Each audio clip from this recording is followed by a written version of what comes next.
इस कार्यक्रम में आइए आज सुनते हैं लेफ्टिनेंट कर्नल मनोज कुमार सिन्हा सेना मेडल से रेणु चतुर्वेदी की बातचीत। जो भरा नहीं है भावों से, बहती जिसमें रसधार नहीं, वो हृदय नहीं है पत्थर है जिसमें स्वदेश से प्यार नहीं।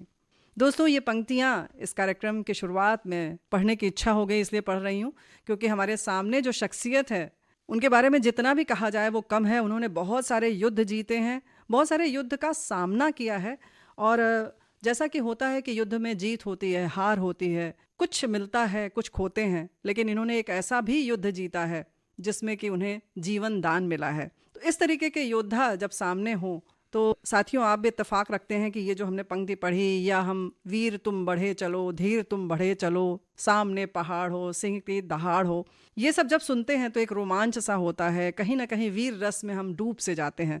तो आज कुछ कार्यक्रम ऐसा ही होने वाला है क्योंकि हमारे साथ हैं लेफ्टिनेंट कर्नल मनोज कुमार सिन्हा जी। स्वागत करते हैं कार्यक्रम में आपका। नमस्कार रेणु जी, बहुत बहुत आभारी हूँ मैं आपका। आपने मुझे मंच दिया, ये अवसर दिया अपने श्रोताओं से मुखातिब होने का। ये मंच जो है गौरवान्वित है आप जैसे योद्धा के आने पर, और आपकी जो जीवन यात्रा है हमारे बहुत सारे साथी जानते भी होंगे और भी बहुत कुछ जानना चाह भी रहे होंगे। क्या क्या कहा जाए आपके बारे में? अच्छा, कार्यक्रम के शुरू में ही बता देते हैं अपने साथियों को कि भाई यहाँ पर केवल वीर रस की बात नहीं होगी। मनोज जी स्वयं कवि भी हैं, अब तो बहुत सारी विधाओं में पारंगत हो गए हैं। वो विधाएं कौन कौन सी हैं वो सब विस्तार से बातें करेंगे हम। तो शुरुआत करते हैं, सेना में आपका पदार्पण कैसे हुआ? जो मेरा सेना में आने का जो कारण था वो ऐसा कोई भव्य कारण नहीं है। मैं नहीं चाहूँगा कि आज के युवा जो हैं वो उसका अनुसरण करें, लेकिन जो सत्य है वो ये है कि मैं जब पढ़ रहा था, पिताजी मेरे वायुसेना में थे तो उन्हीं के साथ रहता था और गाँव जाता था, आता जाता था। तो उस समय नॉर्मल महत्वाकांक्षाएं ज़्यादा होती थी। जो परिवार का ही था, पिताजी का सबका था, इंजीनियर बनेगा, डॉक्टर बनेगा, ऑफिसर बनेगा, पायलट बनेगा, बस ये था। मुझसे ज़्यादा परिवार की ये महत्वाकांक्षाएं थी, उसी को जी रहे थे और मैं सब कुछ चल रहा था। लेकिन वो उस महत्वाकांक्षा को पूर्ण करने के लिए कि पिताजी चाहते हैं कि बन जाए कुछ, तो उस वजह से मैं सेना में भर्ती हुआ अधिकारी बनने के लिए। और बस इस बात की थी, अगर मैं कहूँ कि मैं किसी जज्बे से ओत प्रोत होकर गया था तो वो शायद सही नहीं होगा। बस पिताजी की इच्छा थी, परिवार की इच्छा थी कि अफसर बन जाए। तो वर्दी का आकर्षण, वर्दी का आकर्षण ईमानदारी से कहूँगा तो उस समय ऐसा नहीं था। बस ये था कि यार मेरा परिवार चाहता है मैं उनकी आकांक्षाओं पर मैं पूरा उतरूं, तो उस समय मैं चला गया। इनफैक्ट जब मैं एसएसबी का इंटरव्यू दे रहा था तो मेरे इंटरव्यू ने पूछा भी, जो इंटरव्यू ले रहे थे वहाँ पर सेना के सिलेक्शन के लिए, कि भाई आप आर्मी में क्यों भर्ती होना चाहते हो। मैंने उन्हें जवाब भी यही दिया था। मैंने कहा सर मैंने 15 जगह फॉर्म भरा हुआ है, जहाँ हो जाएगा चला जाऊँगा। अच्छा। जो भी क्लास 1 गैजेटेड ऑफिसर टाइप जितने भी पोस्ट हैं वहाँ सब जगह भरा हुआ मैंने। This happens to be one of them, so wherever it goes it I am happy. So ऐसा कुछ नहीं था। उसके पीछे एक कारण भी था। मैं एयरफोर्स कैंटोनमेंट में रहता था, बड़ा सिक्योर्ड हो, सब कुछ सुविधा संपन्न बढ़िया लाइफ होती है वहाँ की।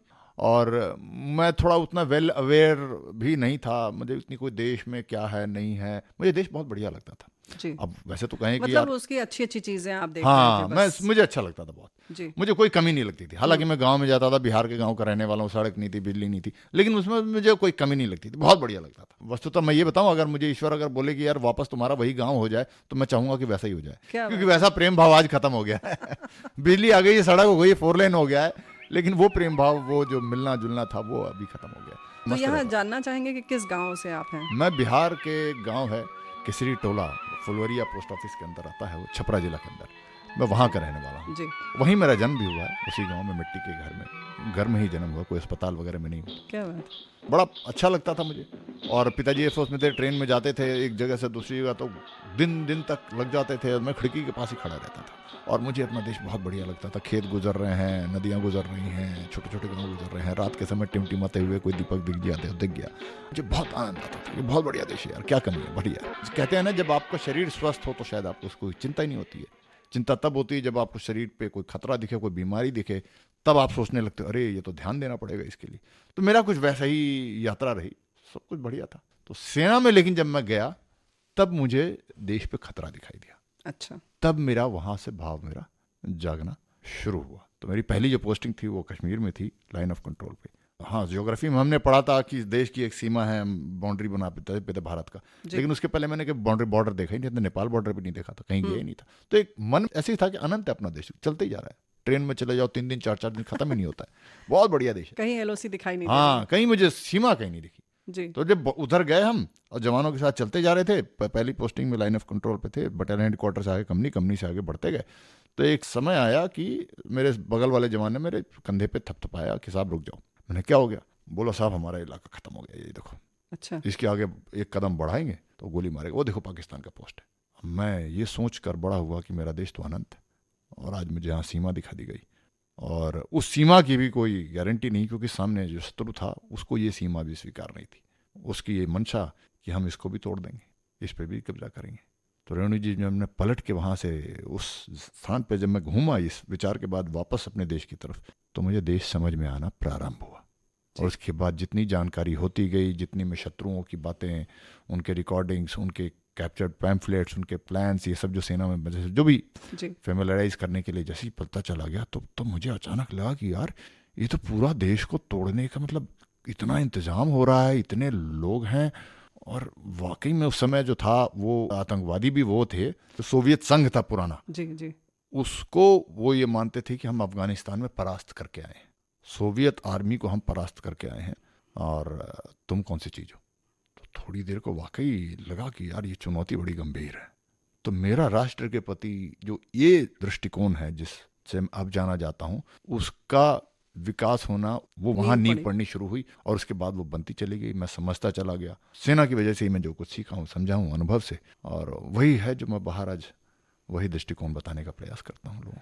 दृष्टिकोण की बात जो है वो तो सच में बहुत बड़ी है, लेकिन फिलहाल जो आपके संघर्षों की बात है, जो आपने लड़ाई लड़ी है, आपके खैर वैसे तो वैचारिक युद्ध भी चल रहे हैं, बहुत संघर्ष चल रहा है आपके दिमाग में, वो सब जो है आप बयां करते हैं अब अभी भी जिस बात से लग रहा है। लेकिन अगर हम बात करें तो ट्रेनिंग के समय की भी बात बाद में करेंगे। पहले जो आपने वाकई जो जीवन से लड़ाई लड़ी है, जिसमें आपने काल को भी ठेंगा दिखा दिया अपने धैर्य, साहस और शौर्य के दम पर, उसकी कहानी सुनना चाहते हैं। एक शब्द बस है, वो काल को कोई ठेंगा नहीं दिखा सकता। यमराज की कृपा थी, उन्होंने कहा दया किया, जा बेटा जी ले। जी, मतलब जीवन को आप खींच लाए कह सकते हैं। हाँ, नहीं, यमराज ने दे दिया। किसी का औचित्य नहीं है यमराज के सामने। मृत्यु के सामने नतमस्तक रहना ही चाहिए, रहना पड़ेगा। हमें अगले पल का भरोसा नहीं। किसी को हल्का सा भी गुमान हो तो ये गलत है। बस वो मृत्यु ने बोला कि जा भाई, जो भी है। लेकिन इसको मैं इस तरीके से लेता हूँ कि मुझे गोली लगी थी तो ऐसा मैं गिरा हुआ था। किस सन की बात है? 31 मई 2000, आतंकवादियों से लड़ रहा था। जैसे ही मुझे गोली लगी मैं ज़मीन पे गिर गया। जब भूमि पे मैं गिर गया तो मैं ये समझ गया कि मेरी मृत्यु की यात्रा प्रारंभ हो। और रेणु जी, मैं भाषा में डालने का प्रयास करूंगा, लेकिन उस अनुभव के लिए भाषा का निर्माण हुआ नहीं, शब्द नहीं है। क्योंकि भाषा का निर्माण इसलिए नहीं हुआ कि उस अनुभव से गुजरने के बाद वापस आकर कोई भाषा की रचना करता नहीं। जी, रचना तो आदमी अपने अनुभव के हिसाब से करता है। कोई व्यक्ति जो है, जो जिसने भाषा का निर्माण किया, जो वो देखता है, सुनता है, कोई भाव होता है, उसको परिभाषित करने के लिए शब्दों का निर्माण करता है।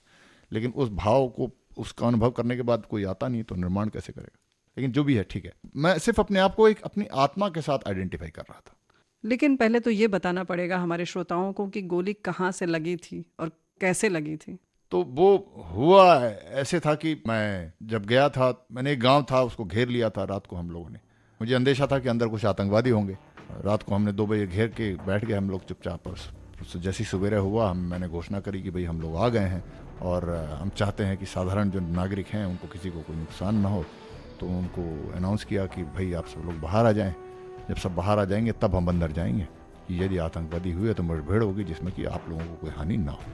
तो इसमें समय लग जाता है। सुबह सुबह 5 बजे किसी भी गांव को घेर के अचानक बोल देंगे तो फिर थोड़ा तो समय लगेगा, ये लोग तैयार होंगे, कुछ तो घंटा 1.5 घंटा लग जाता है। और हम तब तक वेट करते हैं, प्रतीक्षा करते हैं पूरा, जब तक निश्चित ना हो जाए कि हर एक साधारण नागरिक निकल चुका है, तब तक हम लोग नहीं जाते अंदर।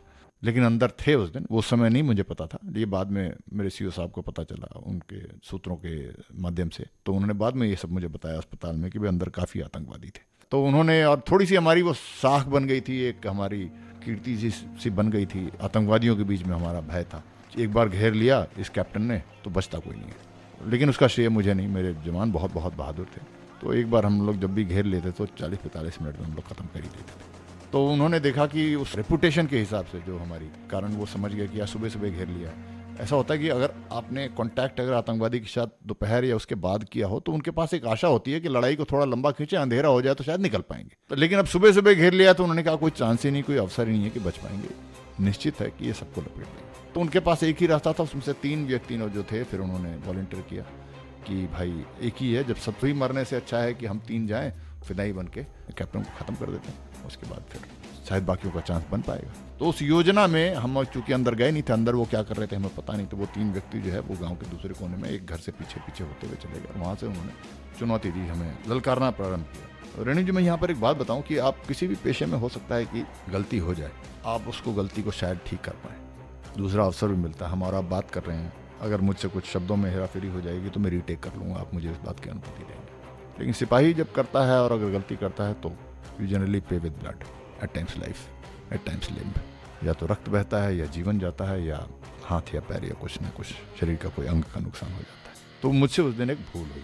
मेरे समझ में आ तो रहा था कि ऐसा होता नहीं है कि आतंकवादी ललकारे, अक्सर आतंकवादी छुपे रहते हैं और इस बात की आशा रखते हैं कि शायद हम उन्हें ना ढूंढ पाएं, वो एक चांस लेते हैं और कई बार सक्सेस भी होता है। हमें बाद में पता चलता है कि यार पूरा ढूंढा है हमने, फलां जगह तो ढूंढा नहीं, बाद में पता चलता सूत्रों से कि फलां जगह छुपा था। लेकिन यहाँ पर वो खुद अपनी लोकेशन बता रहा था, तो मुझे लगा ये कुछ तो अलग है, लेकिन फिर भी वो मैं कर गया और उस तरफ चल पड़ा। मेरे साथ मेरी टीम भी थी। गोलीबारी वहाँ से स्टार्ट हुई।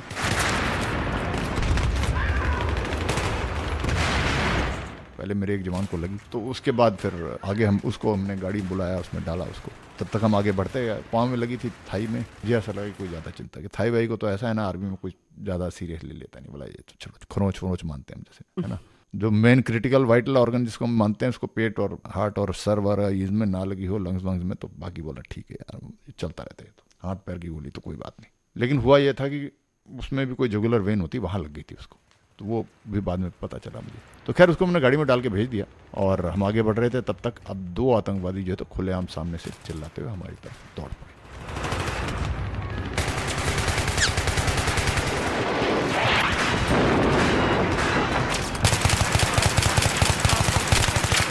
धावा कर दिया गोलियां चलाते। तो हम सब ने गोलियां चलाई और फटाफट पोजीशन भी लिया। तो मैंने भी पोजीशन ले ली उस गली में, एक तरफ दीवार के पीछे तक की गोलियां सब चला रहे थे। किसकी गोली लगी पता नहीं।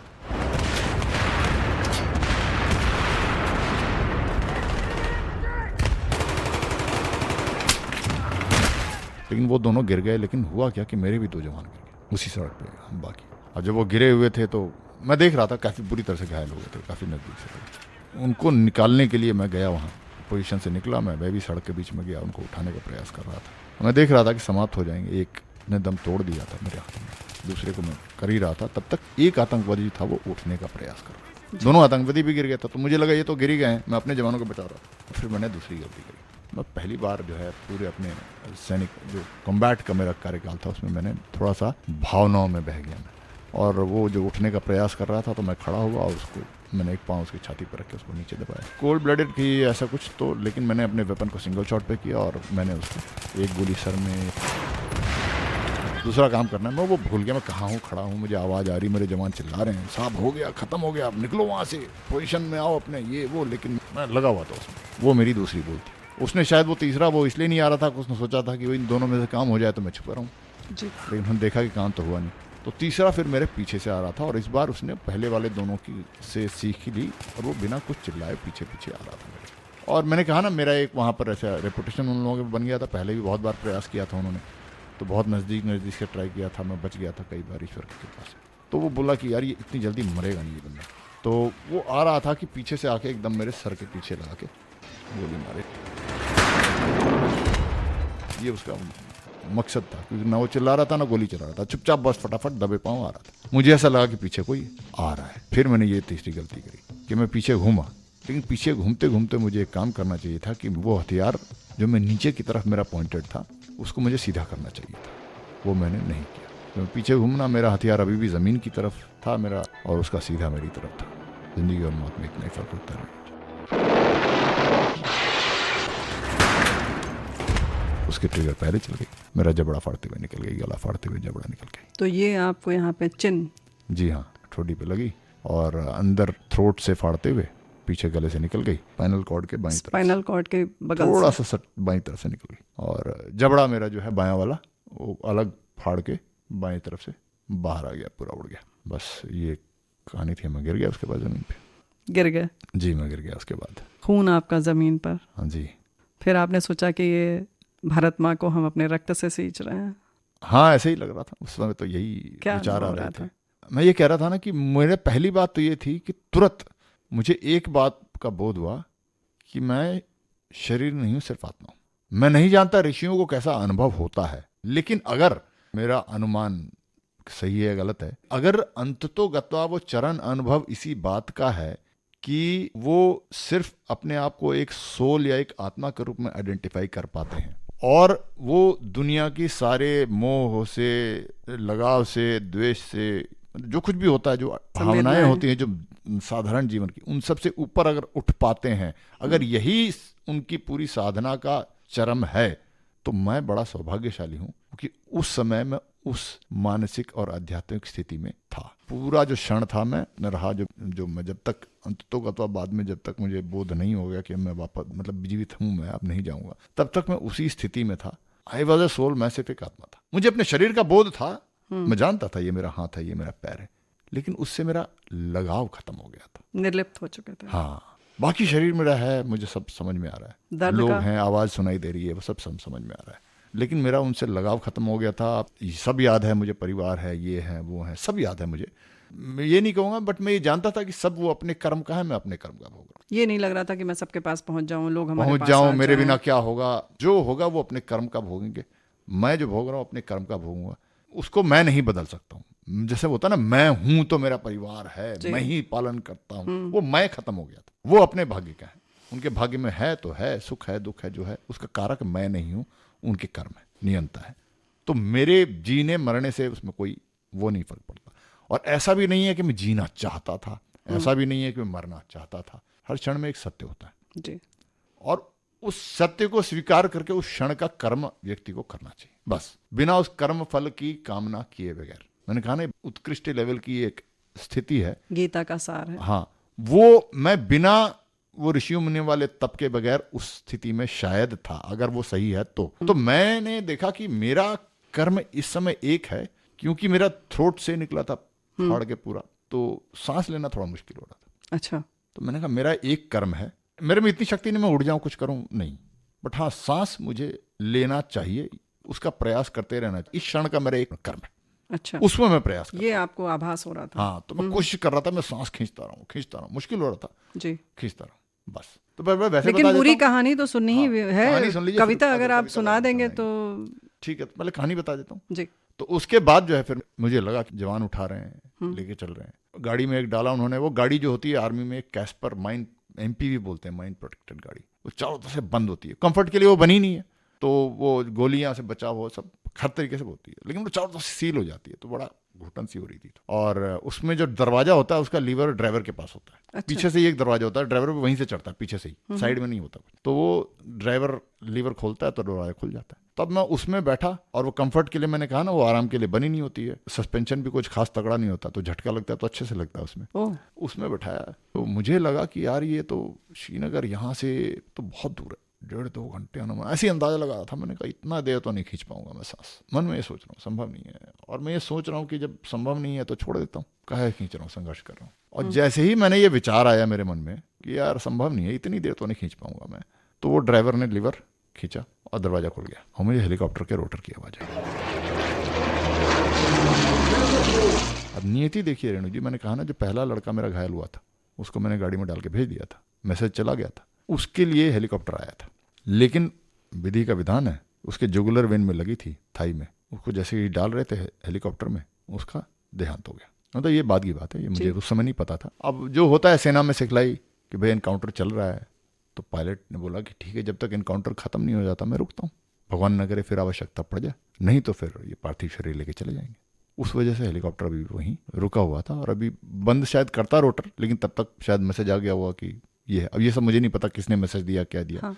तो मुझे वो रोटर की आवाज़ आई, तो मैंने कहा ना, मैं छोड़ने वाला था कि यार अब नहीं खींच पाऊंगा, छोड़ता हूँ, तब तक रोटर की आवाज़ है। मैंने कहा मनोज कुमार पकड़ ले थोड़ी देर और सांस। हाँ, तो मुझे फिर हेलीकॉप्टर में डाल दिया। हेलीकॉप्टर में मेरे साथ एक और लड़का बैठ गया और हम उड़ पड़े। तो बहुत सारे लोगों को श्रेय है, कईयों का नाम मैं जानता हूँ, कईयों का रोल मुझे शायद पता भी ना हो, पता नहीं। तो पायलट भी थे उस समय, एक मेजर, वो भी सिन्हा ही थे, मेजर सिन्हा और कैप्टन थोंगे, तो वो लेके चल रहे थे।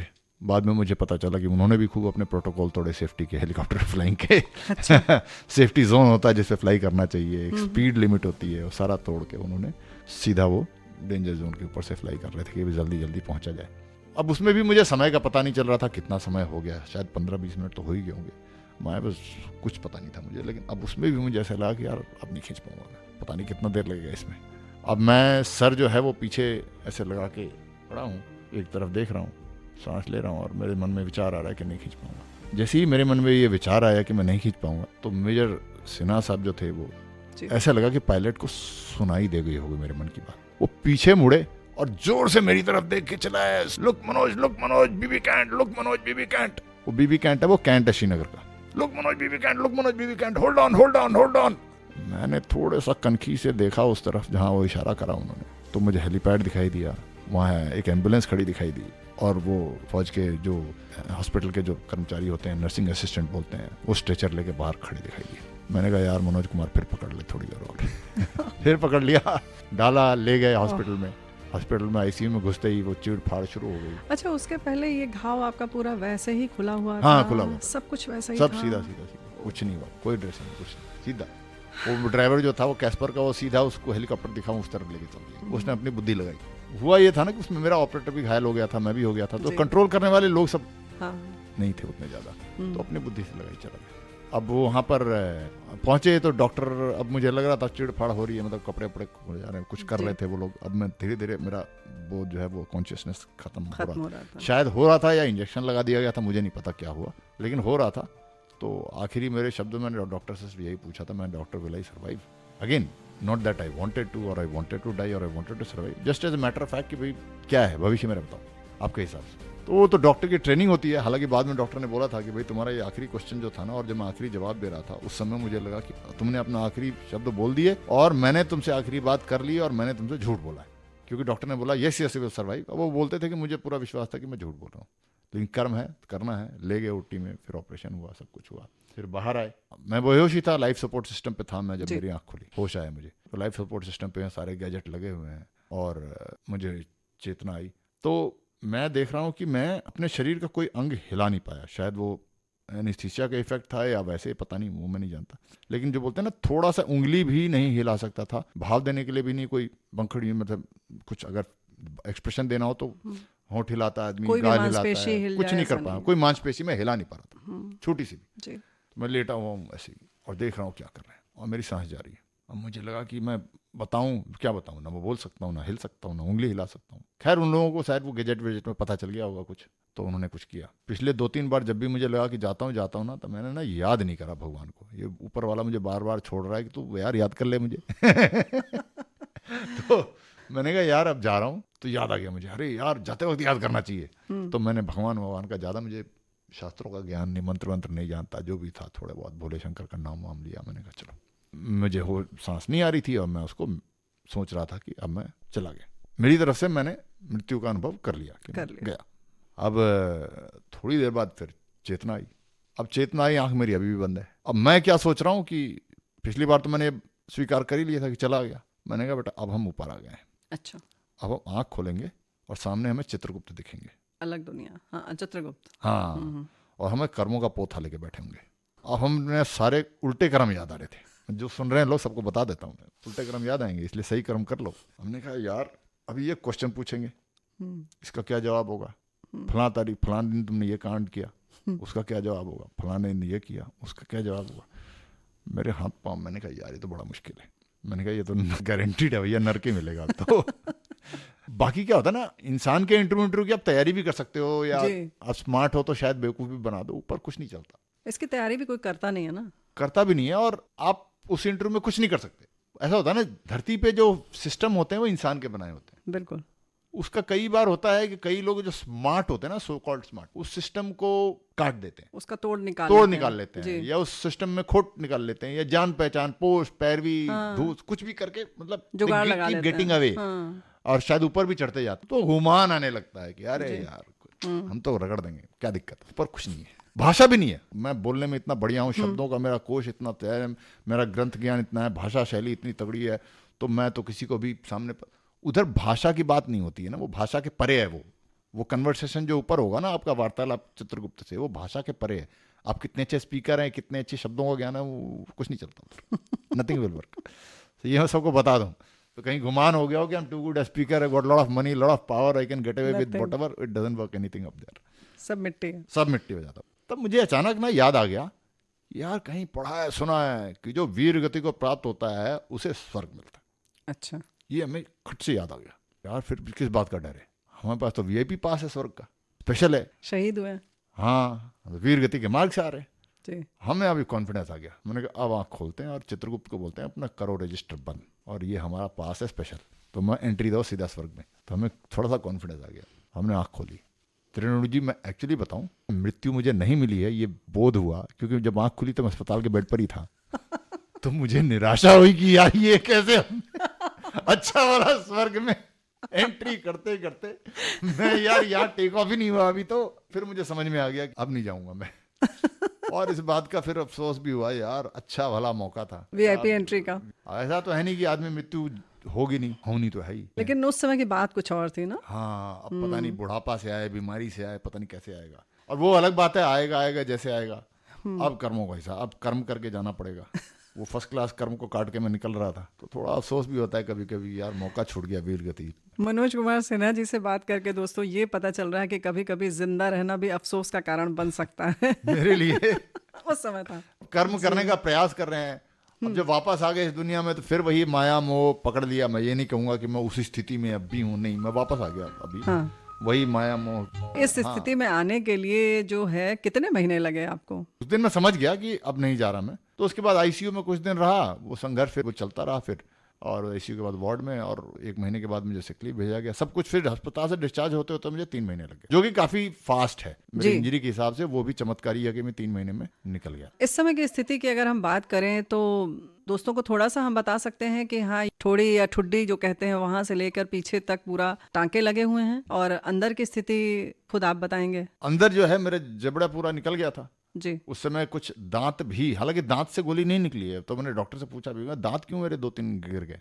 बैलिस्टिक वाइब्रेशन कुछ उन्होंने बताया जी, कि गोली की जो वाइब्रेशन से थरथराहट से तुम्हारे दांत तो चढ़ गए। ये इतने बगल से जाएगा। हाँ, वो जबड़ा निकल गया तो उसकी जगह फिर टाइटेनियम प्लेट लगाया, कुछ स्क्रू कसे हैं, बाईं तरफ का जबड़े जो जॉइंट होता है वो भी उखड़ गया था, तो वहां भी एक कील ठुका है। तो ठोका पिटी काफी हुई है। तो ये पूरा है कृत्रिम लगा हुआ है, हाँ, आर्टिफिशियल, प्राकृतिक नहीं है पूरा जबड़ा आपका। हाँ, बाईं तरफ का जबड़ा जो है वो लगा हुआ है। तो किस तरीके की तकलीफ अब होती है? तकलीफ ऐसी होती है कि रेणु जी, मान लीजिए कि आप अपना जबड़े के नीचे के चमड़े को अपने अंगूठे और उंगलियों के बीच में दबाएं और खींचें, तो जो आपको अनुभव होगा, हाँ, वो अनुभव मुझे हमेशा रहता है कि जैसे अच्छा, इसको खींच रहा हो कोई। वो अनुभव हर समय रहता है, खिंचाव रहता है, हमेशा रहता है। और पीड़ा थोड़ी कम होती है क्योंकि मेरे यहाँ के सेंसेशन बाईं तरफ के चले गए, क्योंकि सारे नर्व्स उड़ गए हैं ना, जो सेंसेसरी नर्व्स होते हैं तो सब छितर बितर हो गए थे। पीड़ा भी मेरे को शायद होती भी होगी, तो मुझे पता नहीं चलता, महसूस नहीं कर पाते। हाँ, हालांकि शुरू में ये भी होता था कि जब मैं भोजन करता था, रोटी को टुकड़ा डालता था, तो मेरे बाईं तरफ का जो होंठ है नीचे वाला, उसमें सेंसेशन नहीं है, लेफ्ट साइड, तो इसमें कंट्रोल भी नहीं है मेरा। तो कभी कभी रोटी के साथ होंठ भी अंदर चला जाता था, ओहो, और काटते वक्त कट जाता था, मुझे पता भी नहीं चलता था। सिर्फ मैं देखता था ये स्वाद तो कुछ और आ रहा है, तो पता चला मैं अपने खून का ही स्वाद चख रहा हूँ। तब समझ में आता था कि अरे ये तो काट लिया मैंने अपने होंठ, सेंसेशन उसमें नहीं था। अभी भी नहीं है, आदत पड़ गई होगी बस, लेकिन अब आदत पड़ गई है, अब शायद अभ्यस्त हो गया हूँ कि मैं होंठ नहीं जाता अंदर। 2-4 महीने में अभी भी चला जाता कभी कभी, वरना अब नहीं जाता। नहीं, शुरू बहुत कटता था। बहुत असाधारण सी जिंदगी आपकी और बहुत अद्भुत कहानी, क्या कहना चाहिए, सच में किसी चमत्कार से कम नहीं है। बोली में भी कहीं ना कहीं थोड़ा सा अंतर सा आ गया है आपके बोलने में। थोड़ा सा आ गया है। कुछ लोगों को आवाज पसंद आती है, आवाज पसंद आती है तो मैं उनको पता क्या बोलता हूँ कि इस गले से बारूद गुजरा है तो थोड़ी तो उसकी गर्मी रहेगी। क्या बात है, उसकी गर्मी है, बात बिल्कुल सही है। लेकिन हाँ, थोड़ा सा बोलने में हाँ थोड़ा सा आता है ना फर्क, कुछ शब्द आपको बोलने में तकलीफ होती होगी कहीं कहीं, हाँ जरूर हो जाता। फिर भी आपने वाकई एक जो संघर्ष किया है अपने जीवन से और अपनी जिंदगी के लिए, वो वाकई सलाम के लायक है। हम सभी श्रोताओं की ओर से आपके इस जज्बे को सलाम करते हैं। बस वो ईश्वर की जो कृपा है, जो उनका आदेश है, जीवन में यही एक रहता है, समझने का प्रयास करूं कि भगवान क्या चाहता, भाई तू बताओ यार क्या करना है। वो तो चाहते थे ना कि आप फिर से इस धरती पर तो आए, वो फिर गीता का प्रयास ज्ञान कर रहा दें। हूँ, हाँ। तो अब आप क्या कर रहे हैं तो आजकल? वही प्रयास करता हूँ कि तो आप किस क्या दिशा कर- में जाऊँ, क्या करूँ। तो वही समझता हूँ, और जो मुझे लगता है कि शायद ये वो कराना चाहते हैं वो करता हूँ। जी, वो कविता आप उस वक्त सुनाना चाह रहे थे। वो जब गिर गया था तब का है जी। कि लड़ाई के बाद, जब सेना की बात की, जब भी लड़ाई होती है, हमारे मन में, सबके मन में दुनिया में यही ख्याल आता है कि वही लड़ाई है जो शत्रु से लड़ रहे हैं, बम चल रहे हैं, गोलियां चल रही हैं। लेकिन सेना में जो है एक और लड़ाई लड़ी जाती है। उस लड़ाई की बात ज़्यादा इसलिए नहीं होती है कि वो लड़ाई बहुत से सिपाही लड़ते हैं, तो ज़्यादातर तो सिपाही वो कहानी बताने के लिए बचते नहीं, और जब बच जाते हैं वो शायद अपने दिल में लिए बैठे रह जाते हैं या अपने परिजनों में सुना देते हैं बस। मुझसे सरस्वती ने उसको एक कविता के रूप में बुलवाया, जो मैं जी। लिखा। तो पहली लड़ाई तो वो है जो शत्रु से है, बम से, गोलियों से। दूसरी लड़ाई है जो सिपाही बुरी तरह से घायल हो जाता है, जब उसे साक्षात मृत्यु दिखती है, तो ये दूसरी लड़ाई वो मृत्यु से लड़ता है। और मेरी नियति में ये दोनों लड़ाइयाँ लड़ना लिखा था, और मैंने दोनों लड़ाइयाँ लड़ी हैं। तो इन्हीं दोनों लड़ाइयों पर यह कहानी है कि एक लड़ाई खत्म हुई, दूसरी शुरू। जब मुझे गोली लगी उसके बाद की ये कहानी है। उसको कविता करो, जो कहानी मैंने अब तक अभी आपको बताई उसको कविता में बताता हूँ। एक लड़ाई खत्म हुई, दूसरी शुरू। वो लड़ाई शत्रु से थी, ये लड़ाई मृत्यु से है। वो लड़ाई सम्मान की थी, ये लड़ाई प्राण की है। लड़ाई वो भी थी मुश्किल, पर ये थोड़ी ज़्यादा है। एक लड़ाई खत्म हुई, दूसरी शुरू। अब वो दूसरी अवस्था जो मैंने बताया, मैं ज़मीन पर गिर गया था, खून बह रहा था, भूमि पे फैलता हुआ दिख रहा था, सूख रहा था, उस समय की बात है। युद्ध हो और खून बहे सेना में आम कहानी है, पर आज बारी है मेरे खून से धरती की प्यास बुझानी है। विश्वास हमेशा रहता था हर युद्ध जीत कर आऊंगा, पर आज लग रहा इस युद्ध में शायद ना जीत पाऊंगा। एक लड़ाई खत्म हुई, दूसरी शुरू। लड़ाई वो भी थी मुश्किल, पर यह थोड़ी ज्यादा है। उस युद्ध में मैं जवानों से कहता, अब जब जवान मेरे उठा के चल दिए तब की बात कर रहा हूं मैं, कि उस युद्ध में मैं जवानों से कहता, आगे बढ़ो, प्रहार करो। इस युद्ध में वो मुझे कह रहे, साहब थोड़ा इंतजार करो। लड़ाई थी वो साहस की, और थी वो शौर्य की। लड़ाई ये भी साहस की है, पर ज्यादा है ये धैर्य की। एक लड़ाई खत्म हुई, दूसरी शुरू। लड़ाई वो भी थी मुश्किल, पर यह थोड़ी ज्यादा है। उसके बाद अगली अवस्था है जब मुझे ऑपरेशन थिएटर में ले गए, तो उस समय की बात है। प्राणों की बाजी लगाकर शत्रु पर जो वार किया, शत्रु को तो मार दिया, पर बाजी शायद हार गया। लड़ाई वो भी थी एक ऑपरेशन, लड़ाई ये भी होगी एक ऑपरेशन। एक लड़ाई खत्म हुई, दूसरी शुरू। लड़ाई वो भी थी मुश्किल, पर यह थोड़ी ज्यादा है। पर मुझसे ज्यादा मुश्किल मेरे घर वालों की कथा थी। माता पिता पत्नी बच्चे, अब तक क्या है मेरे घर पे बता दिया गया था, तो वहां पर अलग एक शुरू हो गई उनकी है। पर मुझसे ज्यादा मुश्किल मेरे घर वालों की कथा थी। माता पिता पत्नी बच्चे, बड़ी भारी उनकी व्यथा थी।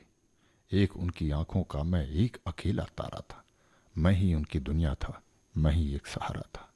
लड़ाई थी मेरी मुश्किल, पर उनकी थोड़ी ज्यादा थी। एक लड़ाई खत्म हुई, दूसरी शुरू। उसके बाद है कि जब आईसीयू में मैंने आंख खोला, आंख खुली, एहसास हुआ जीवित हूं, ना विश्वास हुआ। सीयू साहब बोले, तुम वहां लड़ाई जीत गए। हमारे डॉक्टर साहब बोले, तुम यहां भी लड़ाई जीत गए। एक लड़ाई खत्म हुई, दूसरी शुरू। लड़ाई वो भी थी मुश्किल, पर यह थोड़ी ज्यादा थी। वाकई मुश्किल का दौर। अब ये लड़ाई जो है ना रेणु जी, जी, जीवन का मेरा यही मंत्र है। मेरी एक लड़ाई खत्म होती है, मैं दूसरी शुरू कर लेता हूँ। बचपन से ऐसे ही लड़ाई लड़ने का मन करता था? बचपन से नहीं, मैं सेना में आने के बाद, और खासकर जब बोध हुआ देश के सामने किस प्रकार की चुनौतियां हैं, और जैसे जैसे आगे बढ़ा तो पता चला देश के भीतर भी काफ़ी वैचारिक चुनौतियां हैं, और फिर इस बात का बोध करने का प्रयास किया कि ईश्वर ने क्यों वापस भेजा। तो मुझे लगा कि भाई यही संघर्ष है, इसी को करना है। तो मेरे लिए वो एक लड़ाई खत्म होती है और दूसरी शुरू कर देता हूँ मैं। For me battle over, a battle begins, that is what is my mantra of my life. So that is what. यादों का सिलसिला। इस कार्यक्रम में अभी आप सुन रहे थे लेफ्टिनेंट कर्नल मनोज कुमार सिन्हा, सेना मेडल से रेणु चतुर्वेदी की ये बातचीत आज खत्म नहीं हुई। ये था आज पहला भाग। चलने से पहले आपको बता दें, इस कार्यक्रम में रिकॉर्डिंग इंजीनियर थे HR पाटले। कार्यक्रम के प्रस्तुतकर्ता जुबैर खान। यादों का सिलसिला।